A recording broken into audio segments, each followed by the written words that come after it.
Hello friends, जय माँ बगला मुखी चंदवासी। देखिए, बहुत बड़ी बात है कि आज महाराष्ट्र में मातोश्री है ना, शिवाजी पार्क, शिव तीर्थ के पास हमारे पूरे महाराष्ट्र के जिस तरह से हमारे असली शिवसैनिक कहते हैं ना, शिवसैनिक भक्त जो उद्धव बाला साहब ठाकरे को मानते हैं, जिस तरह से दूर दूर से, लातूर से, कहाँ कहाँ से लोग आके आज उनका सम्मान किया, लाखों करोड़ों की तादाद में जो पब्लिक भरी है, उनके लिए सैल्यूट। जय महाराष्ट्र। बहुत बहुत शुक्रिया आप लोगों ने जो मान रखा है, और बाकी लोगों ने जो मान रखा है। जो लोग बातें कर रहे हैं, गाना बजाना कर रहे हैं, उससे ही पता चल गया कि क्या बात है। लेकिन जीत तो हमारे उद्धव बाला साहब ठाकरे की हुई है। लेकिन सबसे बड़ी बात हमें पता चली है कि अभी हमारे दीपक केदार जी भी मिलने गए थे। हमारी सुषमा अंधारे जी जो लेडीज़ के लिए लड़ती है, एक बार बीच में उन्हें कहा गया था कि दो देह व्यापार करवाते, उस बात में भी सब झूठे निकले थे। फिर एक बार उन पर नाम डाला गया था कि क्या बोलते हैं, लोगों से वो कहते हैं ना, अलमारी, सोफ़ा, टेबल मांगते हैं। एक बात मैं आप लोगों को बता दूं, आप लोगों में अगर लड़ने की ताकत नहीं है और अगर आपके मर्दों ने चूड़ियाँ पहन ली है तो बोलिए, हम लोग पायल की पैजनी भी उतार के दे देते आप लोगों को। पहन के मुजरा करो सब लोग।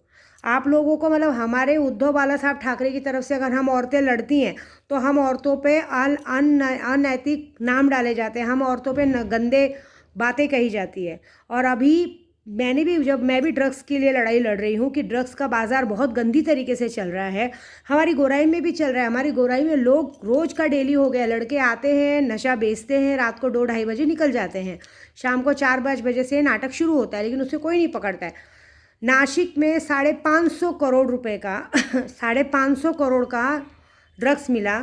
उसके बाद अभी अभी गुजरात में भी एक जगह पे करीबन बहुत सारा ड्रग्स मिला। मतलब कहते ना, उधर भी कुछ 550-600 करोड़ का ड्रग्स मिला।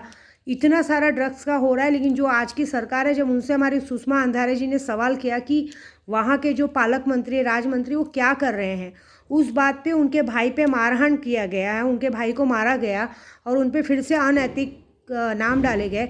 तो मतलब ये बात तो एक ज़बरदस्ती हम लोग औरतों से दादागिरी हो गई है कि इनके मर्दों ने चूड़ियाँ पहन ली है इनकी। अगर हमारे भाई की तरफ से हम बहनें लड़ती हैं तो हम बहनों को या तो कॉलगर्ल साबित कर दिया जाता है, या तो धंधे वाली साबित कर दिया जाता है, या तो फिर ऐसी बात है। मतलब आप जब से ये कुछ 1 सालों में कम से कम ड्रग्स का कहते हैं ना, ये जो पदार्थ होती है ना, ड्रग्स को पता नहीं क्या कहते हैं, जो ड्रग्स, गांजा, चरस, ये सब जो चीज़ें होती हैं, ये पदार्थों का, अम्लीय पदार्थ, क्या पता नहीं क्या नाम बोलते हैं, उस पदार्थों का इतना ज़्यादा मतलब वो हो गया है ट्रांसफर, इतने लोग ज़्यादा मर रहे हैं, लेकिन इसके लिए उनके पास कोई जवाब नहीं है।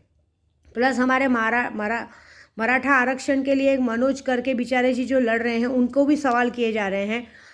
सिर्फ बड़े बड़े वादे किए जाते हैं, बड़ी बड़ी बातें की जाती है, मुंह से निकली हुई बात को करके भी दिखाना चाहिए। कोई बातें की नहीं जा रही। लेकिन एक बात है कि आज से देखिए, हमारे सुषमा अंधारे जी भी हमारे जय भीम से ही ताल्लुक़ रखती हैं। जो जैसे कि दीपक केदार जी ने भी कहा कि ये बात मत समझो कि वो अकेली औरत है। अगर हमारी औरतों तक हम सब जय भीम वाले एक झूठ होकर हमारे समाज वाले जो अगर रोड पे उतर आए ना, तो एक बात याद रखिएगा, किसी को मुंह छुपाने को और किसी को घर में जाने को जगह नहीं मिलेगी। अगर हमारी औरतों पे लांछन लगाने को देखा ना, तो तुम्हारी औरतों को भी बीच रोड पे नंगा कर करके मारेंगे हम सबके सब समाज वाले मिलके। फिर यह बात याद मत रखिए, पहले खुद के गहरी बात में झांक के देखिए कि खुद तुम लोग के अंदर क्या है, दूसरों की औरतों पे नाम डालते हो। मतलब अगर बीच में ऐसा हुआ था कि ठाकरेगढ़ की एक लेडीज़ जब दूसरों से लड़ रही, हम तो चलो किसी का नाम नहीं लेते, एक औरत को तो बड़ी सभा में बुला के कहते हैं ना, बाला साहब ठाकरे का सम्मान करते हुए बाद में औरतों ने उस पर स्याही फेंका, उसको चप्पलों से मारा। ये क्या करते हैं, ये अलग पार्टी लेवल के विरोधी लोग औरतों को शामिल करके औरतों को पिटवा रहे हैं। फिर एक बार थाने में भी ये कांड हुआ था, थाने में भी ये कांड पे अंदर घुस के वो कर रहा था। आप लोगों में अगर लड़ने की ताकत नहीं है ना, तो सीधी सीधी बात अपनी हार मान लो, लेकिन इस तरह से फालतूगिरी मत करो। ये जो मारहान हो रहा है ना, मैं आपको वादा कर रही हूँ, मुझे तो अभी मैंने आज ही दीपक केदार जी की एक रील्स देखी थी इंस्टाग्राम पे, जिससे मुझे पता चला कि उनके भाई को, सुषमा अंधारे जी के भाई को बहुत बुरी तरीके से मारा गया है। ये वादा है, ये जिसकी वजह से भी हुआ है, उसका आज से बुरे दिन शुरू। आज से विद्या देवी जो करेगी नौबत, क्योंकि हम ठाकरेगढ़ की तरफ से, मैं तो सीधा बोल रही हूँ, मैं अपने उद्धव बाला साहब ठाकरे की तरफ से, मारना है मार डालो, काटना है काट डालो, ये बात तो पक्की है। क्योंकि हम महाराष्ट्र में रहते हैं और हम गद्दारी नहीं कर सकते। उनको चोर कहा जाता है, ये कहा जाता है, तो मैं क्या बोल रही हूँ, हमाम में तो सभी नंगे, कौन से सब लोग अच्छे हैं, और यहाँ तो सब लोग खा पी के सब लोग डकार भी नहीं मारा और बैठ गए हैं।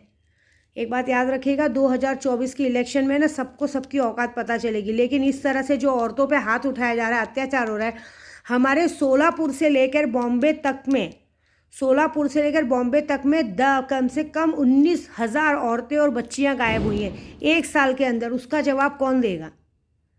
हाँ, आए दिन कहीं ना कहीं पे क्या बोलते हैं, नासिक पे और कहाँ कहाँ पे कितने किलो ड्रग्स पकड़े जा रहे हैं। और बाइक जो मेन आदमी हैं उनको नहीं पकड़ा जाता है। हमारी गोराई में भी सब साउथ इंडियन लोग, ये लोग, अभी मैं किसी का नाम नहीं लूँगी, मुसलमान लोग बरोबर सब बेच रहे हैं, उनको नहीं पकड़ा जा रहा है। बाकायदा नार्जियन लोगों को नाम डाला जा रहा है, नार्जियन लोग पकड़े गए, ये लोग पकड़े गए, जो कि पुलिस वालों को बाकायदा पता है कि कौन ये रहता है। क्योंकि असली तो यही चोर है। असली अगर ये अम्लीय पदार्थ जो भी बेचते हैं, इनके असली कारोबारी, असली लोग, असली हफ्ता खाने वाले तो यही लोग हैं। इन लोगों को सब पता है कि कहाँ से कौन क्या बेचता है। इनको ही तो हफ्ता दे के बाकायदा बेचा जाता है। इनको पता रहता है कि इनका आदमी इतने से इतने बजे तक इस एरिया में इतना धंधा करते हैं। हमारे दहीसर के चेक नाका से, मीरा रोड से बता रही हूँ, मीरा रोड भी नहीं, दहीसर चेक नाका से लेके गोरेगांव जो छोटा कश्मीर है, छोटे कश्मीर तक आप पता लगाइए, अननर्सरी शाम को 4 बजे से लेकर रात को 10 बजे के अंदर अननर्सरी आपको दड़गुल्ले लोग मिलेंगे। लेकिन किसी पे कोई कार्रवाई नहीं की जाती है। मुस्लिम औरतें बुरखे के अंदर ब्रास के अंदर इस तरह की ड्रग्स के पैकेट्स लेके बाकायदा बोरीवली पुलिस स्टेशन के सामने से घूमती है। बाथरूम में जाके, लेडीज़ बाथरूम में जाके निकाल के लोग दिया जाता है, कोई नहीं पकड़ता है। पता है, बाकायदा पुलिस स्टेशन के सामने ये सब काम हो रहा है, लेकिन कोई नहीं पकड़ता। उनके घर, उनके उधर सामने ही सब कुछ होता है। ये बात है। बाकायदा वहाँ से लोग जो सप्लायर रहते हैं, वहाँ से लेके जूते के, आपको पता है इंसान ऊपर का कपड़ा चेंज करेगा ना, यहाँ पे अंडरवेयर में चीज़ें छुपाई जाती है, जूते के मोज़े के अंदर इस चीज़ों को छुपा छुपा के बेचा जाता है। कहते हैं जूते की सॉल के अंदर। हम लोग ये सब चीज़ों से निकल चुके हैं। आप लोग इस चीज़ का जवाब नहीं दे रहे हो। मतलब आप लोग ने अगर ये ड्रग्स के जरिए लोगों में जहर फैलाया जा रहा है, और अभी एक नई बीमारी निकली है कि लोगों में बुखार और ये क्या बोलते हैं, बुखार और क्या तो बेचैनी टाइप कोई बीमारी निकली, क्योंकि बॉम्बे का तापमान, बॉम्बे की हवा ख़राब हो गई। हवा तो ख़राब होगी ना, किलो के किलो दो। अभी कहाँ पे तो बताया ना आपको, एक जगह पे और कहीं तो एक आदमी पकड़ा गया जो कि मतलब वहाँ से छोड़ के भाग भी गया। उसके पास तो कितने करोड़ों के ड्रग्स मिले। वो तो बाकायदा जेल के हॉस्पिटल में बंद था। यशवंत पाटिल, वो सॉरी कौन सा पाटिल करके कौन तो बंद था, उसके पास इतना ड्रग्स मिला। बताओ, वो तो पुलिस स्टेशन में, जेल में, एरवड़ा जेल में बंद था। एरवड़ा जेल में बंद होने के कारण वो किधर पुणे में उसकी इलाज चल रही थी, वो हॉस्पिटल के जरिए ड्रग्स सप्लाई कर रहा था। बताओ, मतलब इसमें सब के सब मिले हुए हैं। तो हवा तो ख़राब चलेगी ना। और मैंने पहले ही बोला है, आने वाले जो 11 लाख जब हुआ, आने वाले 21 सालों में मैं तो कोई भी इस तरह का बीमारी बॉम्बे में नहीं आने दूंगी। और ये बात तो पक्की है। और इस बार जो अभी हम काम करने वाले हैं, आप लोग को देखना है तो बॉम्बे में चर्च गेट में चाहिए, डोंगरी पे जाइए, रे रोड की तरफ जाइए, सब जगह पे बाकायदा ड्रग्स, गांजा, शराब सब बिक रहा है। कोई किसी को पकड़ नहीं रहा है। तो अब उसका खात्मा हम करेंगे। अभी देखिए कल के बाद से कैसे सारे चोर बाहर निकलते, आप देखिए कैसे सारे चोर बाहर निकलते। कुछ ऐसा करेंगे कि अपने आप सबके सब बाहर निकलेंगे। वो किस तरह से निकलेंगे, क्या करेंगे, मुझे देखना पड़ेगा। क्योंकि ऐसा हो गया है कि अब जो भी हम लोग, एक बात तो समझ में आ गई, जो भी उद्धव बाला साहब ठाकरे जी की तरफ से लड़ने की कोशिश करेगा, उसको या तो मार दिया जाएगा या तो गिरा दिया जाएगा। क्योंकि इनमें लड़ने की ताकत नहीं है। ये सब लोग सिर्फ मतलब औरतों पे हमला करके अपनी दिखा रहे हैं। मतलब सीधा सीधा बता दे कि हमने चूड़ियाँ पहन के रखी हैं। ये जो भी हरकत करे, मुझे नहीं पता कौन करे, लेकिन एक बात है, अब जो कर रहे हैं अब सबको सामने आना पड़ेगा। जिसने भी अभी उस सुषमा अंधारे जी के भाई के साथ मारहान किया है, उन सबकी हालत भी वही होगी। जिसने मार के गए हैं, ये वादा है विद्यादेवी का, 72 घंटे में वो लोग हॉस्पिटल पहुंचेंगे। मुझे नहीं पता किसने मारा, लेकिन जिसने भी मारा वो खुद ब खुद बॉम्बे, कहते हैं ना, हॉस्पिटल में पहुंच के खुद ब खुद पता चलेगा हमें न्यूज़ के ज़रिए। ये मेरा वादा है। देखिए मैं क्या करती हूँ। जय माता दी।